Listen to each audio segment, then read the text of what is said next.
الحمد لله نحمده ونستعينه ونستغفره ونعوذ بالله من شرور أنفسنا ومن سيئات أعمالنا من يهد الله فلا مضل له ومن يضلل فلا هادي له وأشهد أن لا إله إلا الله وحده لا شريك له وأشهد أن محمدا عبده ورسوله أما بعد فأعوذ بالله من الشيطان الرجيم بسم الله الرحمن الرحيم إن الذين يتلون كتاب الله وأقاموا الصلاة وأنفقوا مما رزقناهم سرا وعلانية يرجون تجارة لن تبور ليوفيهم أجورهم ويزيدهم من فضله إنه غفور شكور وقال رسول الله صلى الله عليه وسلم اقرأوا القرآن فإنه يأتي يوم القيامة شفيعا لأصحابه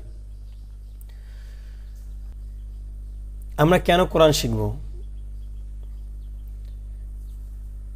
প্রধানতম কারণ হলো আমরা যেহেতু আমরা মুসলমান ঘরের সন্তান, ইসলাম ধর্ম গ্রহণ করেছি, এই জন্য আমাদের কোরআন শেখা আবশ্যক।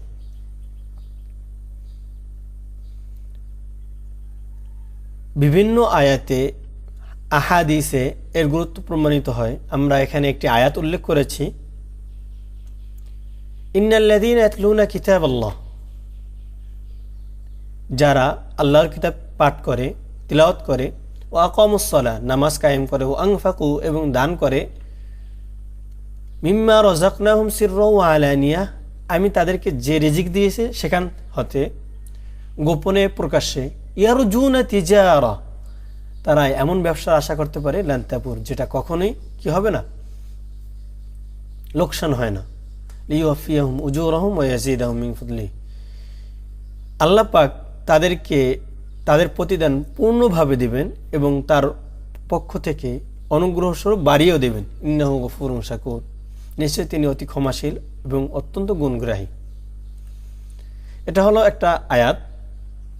তারপরে আসেন হাদিস।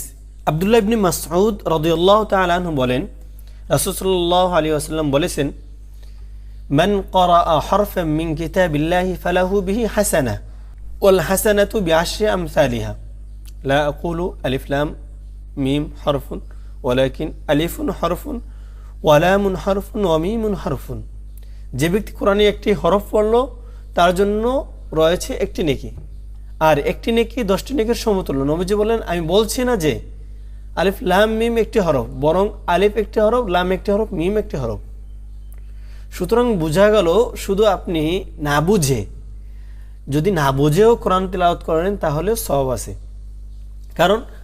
কারণ হলো এই হাদিস থেকে বোঝা যায় আলিফ লাম মিম এটার কোনো অর্থ হয় না। আপনি কি বুঝতেছেন? তারপরও 10 নেকি করে প্রতিটা হরফে পাচ্ছেন। সুতরাং কেউ যদি না বুঝেও তিলাওয়াত করে তার জন্য সওয়াব রয়েছে, এবং এই জন্য আমাদের তিলাওয়াত শেখা উচিত। আয়েশা সিদ্দিকা রাদিয়াল্লাহু তাআলা আনহা বলেন, রাসূল সাল্লাল্লাহু আলাইহি ওয়াসাল্লাম ইরশাদ করেছেন, আল মাহিরু বিল কুরআন মা'আস সাফারাতিল কিরামিল বারারা ওয়াল্লাযী ইয়াকরাউল কুরআন ওয়া ইয়াতাতাআতাউ ফীহি ওয়া হুয়া আলাইহি শাক্কুন লাহু আজরান। যারা উত্তম রূপে কোরআন পড়বে তারা থাকবে অনুগত সম্মানিত ফেরেশতাদের সাথে, আর যে কোরআন পড়তে গিয়ে আটকে যায় এবং কষ্ট হয় তার জন্য রয়েছে দ্বিগুণ সওয়াব।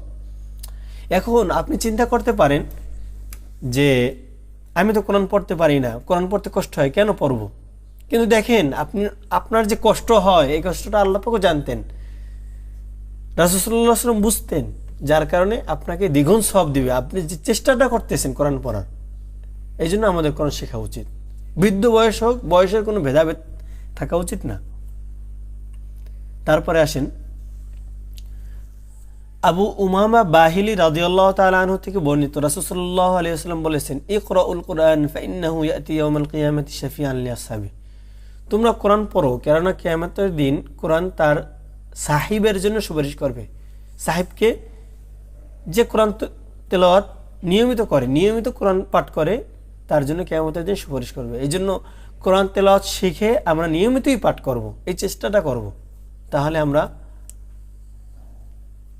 সাহিবি কোরআন হতে পারবো এবং কোরআনের যে ফজিলত সেটা অর্জন করতে পারবো।